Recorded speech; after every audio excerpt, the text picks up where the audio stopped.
What is up, everybody? DanDanTheFireman here. We do have a sale going on for the digital drill booklet, which is international, so you can put this on your phone or on your phone mount and start practicing. Guys, Links in description for that. Go Drill 25 is the discount code. Last till April 26th. Rider, but a man who witnessed everything. Okay, open lane pattern maybe. There it is. Okay.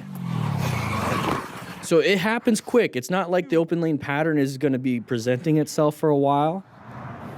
It's going to be quick. When your lane is moving faster than the other lanes, that can happen. Okay, who here drives even their car and they start recognizing open lane patterns? And you start thinking to yourself, oh, they're going to move over. So I'm going to go ahead and increase my space cushion, just let them have it. And then boom, they move over. All the time. All the time. You're driving like 100 miles per hour. You see what Yeah. So that guy would be a good witness in the blue. So they're just going to argue for a while. Yeah, no worries. They're going to do that until they look at the camera. Yesterday when I was driving on the interstate, there was just somebody like zoom, zoom, zoom. And I was just waiting. I had my kit ready just in case they crashed, but they didn't. So that was good. All right, so let's take a look. So right here, we're in a lane off to the right. Not a big deal, right? There's an open lane pattern right there. So this vehicle in the gray could easily switch over. We'll start with a situation with it. So that guy switched over lanes, so he's moving, okay? That's going to grab your attention. When it comes to planning your ride, we're locating hazardous situations and assessing relevant threats. We're in a decent position right now. We're still kind of staggered. But the thing here is that guy's moving, so he's making decisions. We don't know what decisions he's making until he's solidified in the lane. The driver did signal the maneuver, but so he's solidified in the lane now. The brake lights on that white vehicle and that vehicle that was switching lanes, they might not want to be there either. So our lane is going to start moving faster. Afterwards, he tried to blame. So right now he can't switch, Everything reacted. but there's an open spot right here, and you can see the tire starting to switch. Now, all we can really do in this situation is progressively brake or swerve hard right into that shoulder. Not much we can do, so he's got to do something, though. He's got to swerve. He's got to match that person's swerve, too, so we're going to try to keep it with them. So there's the impact and there's the dump, okay? Not good. This is why, as a smart rider, we acquire and use personal protective equipment just in case something like this happens. So he's got full gear. Thankfully, it wasn't anything crazy. So angular accidents aren't as bad as obviously head-on or being T-boned, but it's not good. It's not good. Let's go and get to 200 likes, everybody. Let's get to 200 likes. Let's see how quick we can do that. All right, let's go and take a look at the next one. Always keep your head on a swivel. Is there going to be a deer that pops out? This looks like deer country. Oh, nope. God damn, man. So good job. Good job moving. Now, high vis, he's wearing high vis. It didn't really help him, right? High vis is great. It's better than having all black. But this is why I like middle. So left, middle, and right. Now, a lot of people have said, and I get some comments all the time, well, that's where all the oil is. That's where all the oil is. Now, if you look at this road, it looks pretty clear. Now, it could be compression from the GoPro, but I get it. I get it. So I'm going to do a quick little thing. So when you're parked at a light, you see the oil because you're not moving, right? Well, that's when vehicles are obviously not moving either over days and weeks and months and years before they even reseal it and whatnot. And that's when they are dripping consistently. Over a minute at the light, they're dripping, every single vehicle. Now, when we're traveling down the road, even those same drippy vehicles traveling down the road, they're getting a drop here. Maybe 10 seconds later, get another drop. So you maybe have a drop, and over years, and you kind of see a little bit of discoloration in that left lane. But it's not going to be as condensed like at a red light at an intersection. So I'm not concerned about oil in the middle on a turn like this. I'm only concerned about the middle when it's raining because the surfactant, oil floats on water. So that's when I'm a little bit worried about that, but not too much. I trust my tires. And so when it comes to risk assessment, what do I want to do? I don't want to get hit by anybody coming over into my lane, especially on a turn. I'm not worried about that at intersections. So you have to kind of there's not one simple rule for everything. The one simple rule really is, safety, positioning for safety. And right here, positioning for safety in a turn for me is middle. So I have a space cushion to the left, space cushion to the right for any debris. Anybody pops out and I'm in the middle, I just have to make one little lane adjustment to the right on this turn specifically, and that's it. If I was in the left, I'd have to make a sharp swerve to the right on a left-handed turn. That's not fun to do, because you're gonna have to make it even sharper to the left and almost overcorrect, and that's when you can run into a high or a low side incident. So for me, middle, and that's how I justify the oil. And I'm just sharing you with what I do. So here we go. So he's middle. Very good. Somebody peeks out. God damn. Quick, just a quick little adjustment. Of course, you're gonna have that thought come out, but he did what he needed to do, and he's back into it. Now, if he was in the left side, hey Max. God damn. So he would have clipped that mirror easily. His head would have clipped the mirror. His left leg would have clipped that front tire. But all he had to do is switch over to the right just a little bit. Yeah, man. So good job. All right, Buick SUV driver surprise. He realized he didn't check for me. Okay. So let's go ahead and locate things. There it is. Didn't check. There was an open lane pattern. So orange stage at intersection. Good job moving over into a new position. Very good. Very good. And so this position right here, if you can't lane filter, because in Florida, I don't think you can. This right here is what I used to do in Arizona. And you can see you have a good line of sight. You have an escape path right in front of you. And hopefully, if anybody isn't paying attention, they're going to hit this Kia, which I don't like their new emblem. It looks like KN. Anyways, Kia, they're going to hit that Kia. And then if you see them ahead of time, you can accelerate into this lane filtering position, hopefully get side by side with the Kia or even further. That way you're not sandwiched between vehicles. All right. Here we have another situation where Recording on our GoPro, 30 minutes into our thing. Sure. Blind spot. Now we're out of the blind spot. Good job. The driver Back in the blind spot. Open lane. Okay. Swerve. Good job. Look forward. We're at an intersection. Get back in your lane. That's a great swerve. That's a great, this is exactly what we're talking about here. Okay. This is what we need to be doing, because this happens. This happens. We're going with the flow of traffic until we're not. So we just increase our speed by 10. He wasn't anticipating that. We see them switch over. We don't just get right next to them, stay in the lane, fight for the lane, and argue with them. We actually went out and we found our escape path. And then after the intersection, we went back into our lane. But we're going through an intersection. So once we get into this new lane, keep looking forward, because we don't know if there's going to be a right turner going into that right lane. So right here is swerve. But we don't know if there's anybody coming out and doing this, because we're not looking. Because we're looking at this person right here. So look forward. Yeah, somebody could have been turning right. But thankfully nothing happened. That was a great swerve. Good job. Yeah, check your pants after that one. The driver is unable to stay in his lane, putting the rider in a difficult Okay, good. position. Middle. Same thing, right? Middle. You saw the quick little adjustment. So once again, guys, middle is what I do.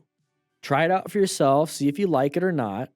I have some logical reasons for it. But right here, we're middle. All we have to do is move from middle to the right in a very easy adjustment, instead of being in the left where we're having to do a bigger adjustment. And that's all I did. So you can see just the quick little switch. Putting the rider in a So middle, position. and then off to the right, and then back in the middle. That's exactly, and it's based off of a lot of videos like this that I've seen. Yeah, the color of that bike looks nice. I like it. Silver Rider rides again. All right, so open lane pattern. So we can definitely see that. So right here, we're switching lanes too, because we see our lane is going slower. This truck sees that his lane is going slower. And then he switches over. So you got to do swerve. And now you're in a spot where you might maybe accelerated into a swerve. You don't want to hit the vehicle in front of you. So you're going to have to put yourself in a new position for safety. And a new position for safety is along this line or along this line, not right behind this vehicle. So when you're in this line, you have good line of sight. You're in this line, you have good line of sight. And then you have an escape path also. So be very careful. Once again, you solved a problem, you have a new problem. See, that's right there. Good line of sight. So did a great job.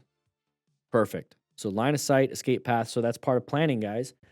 So he put himself in a new position because he located he was in a hazardous situation. He assessed that a relevant threat could be that he runs into this back vehicle. He's going to navigate himself into a better position. Now he's in a good position. So it's a constant rotation. You're constantly planning, and it's bouncing between all of them. And the goal is to always put yourself in a position for safety. Use those other tools to put yourself in that position. Almost got hit. People just don't care. They do care. There's mistakes happen.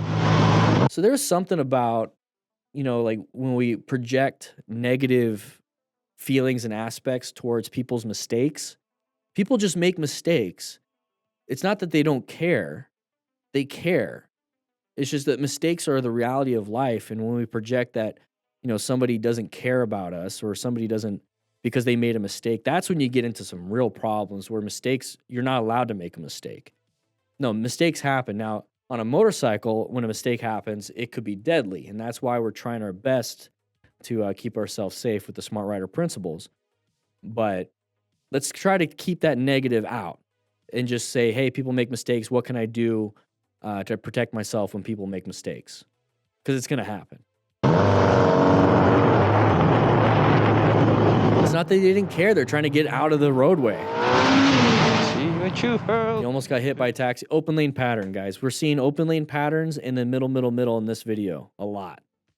So, guys, start thinking about that. Why are we seeing so many of these things? Because a lot of these things do happen. It's just that we're seeing it on camera because it's a close call. Okay, let's not get ourselves in close calls. When we recognize that this is happening, move over a little bit to the right because we have escape paths and just anticipate that it is happening. So you're covering the front brakes, which he is. We're in orange stage, ready for anything. So we're ready for this vehicle. We know it's a taxi, right? Because it said it. So that guy's going to be the one doing it. But that guy could do it. That guy could do it. So I'm like creeping along. Just creeping along. Because I'm still going faster than everybody. Okay? Still going faster than everybody. It's not a big deal. So there it is. So now we find that escape path to the right. Which is what we did. Move on. That was close. Muntik na kami doon, guys. So instead of being like, these vehicles should never do this, other people need to learn. No, we need to understand. We need to to learn these things and see that these things happen.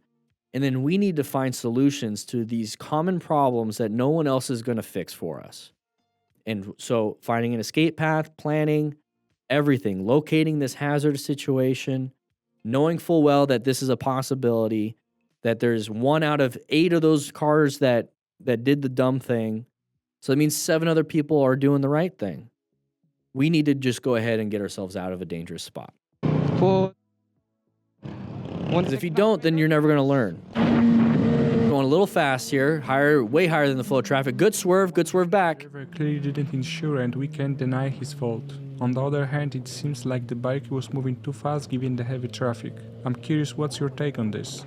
Okay, Motostars, if you want to know our take on this, we're going to do a nice little reaction of it, okay? So yeah, we're going higher than the flow of traffic. We're kind of dancing with it. Maybe we got some music going. We got Cardo Pack Talk, Bolds, and Edges. There's links for that. 10% off, I believe, right now. There is going to be, I think, a Cinco de Mayo sale, so you might want to wait. So we're kind of bouncing around. Now we have we have an intersection. We have somebody coming out, but we're going pretty fast. So there's not going to be much we can do. We're not going to be able to stop in time. So progressive braking is not going to save us in this situation. It's not going to save us in this situation. We have to have an escape. So we're going to go find our escape path. We're going to swerve into the escape path. We have to do it quickly. So the faster we travel, the faster we have to plan. And that's the thing. So the faster we're traveling, the quicker we have to locate, the quicker we have to assess, and the quicker we have to navigate. And so if you're a brand new rider, you don't have that skill set to do it super duper duper duper duper quick because it's not built into your body yet, because you have the cognitive, you have the associative and automaticity stages of the Fitz-Posner model of learning. So cognitive, we're learning right now utilizing our brains, but in order to get into the associative stage, which is practice, you got to actually go out there and practice. And the more you practice, the more you build that nervous system and the muscle memory. That's how they say it. And that's the automaticity stage, the automatic stage. And so beginners don't have that automatic stage yet, so they're still learning, still practicing. So this guy's probably been riding for a while. Because he's able to switch it really quick, okay? really quick, really swerve hard, speed, all that stuff. It is what it is. And that's what training on a track does. It really builds that associative and automatic stage. Anyways, there's the weird learning that I like to teach around. And so there's the swerve, was able to react really quick, realized he's got to swerve back because he's going to hit that curb, and swerved back really quick. So, as a new rider, it's so easy to go fast, okay, because just this, but you don't have that automatic muscle memory of swerving fast. You just know how to swerve. So that's why you see people just do barely baby swerves, but they're speeding. This was a really hard swerve while speeding. So he has that skill set. Now, should we be putting ourselves in these situations? No. No, I'm just describing how the body's working. And this is why practice and practice and practice and practice and continuing education really builds up your skill set. So then your risk level goes down. So his risk is high, but his skill set is high. So he's able to reduce the possibility of a crash just at the same way a low-risk riding environment and even a low-risk rider can. So that's why we practice in a parking lot as a new rider, because it's low risk, low skill. Once you build your skill, try to keep as much low risk as possible. But if you want to really increase your skill, you're going to have to add some risk, which is usually a track day. I hope that makes sense to everybody, because that's how you progressively overload, like working out. You also progressively overload and give yourself exposure therapy when it comes to learning new things. Write in the comments if that makes sense to you. That's how I learn. Constantly challenging myself, It seems like the but keeping risk low by being as safe as possible. I'm curious, what's your take on this? Jesus Christ. That Yeah. was close. Yeah, it was. Sorry? Slow it down. No, he almost hit me. It was Slow it down. wasn't even speeding. That's how machine learning works. Am I a machine? I have it on my camera. Me. My heart. Go Drill 25 is the discount for 25% off of the digital drill booklet. Me. The discount lasts till April 26th As well, at 11:30 p.m. week or two. America time, Arizona time. Thank you.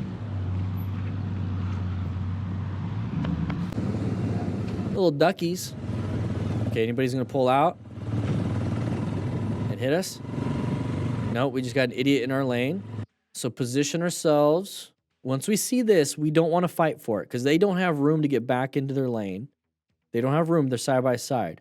So we're going to move over and do this and be very careful. Maybe even stop, because we don't know if anybody's going to be pulling out, and this car's sticking out a little bit. So that's not fun. But we want to give them this space, because no matter what, they're going to win in a collision. Law of gross tonnage.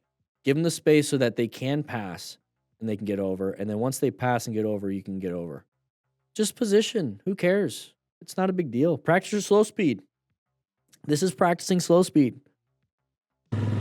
Let's see what happens. You can do that too, but... And they just keep going. There you go. Flintstone it back. Practice your tight turn from a stop. That was a great tight turn from a stop.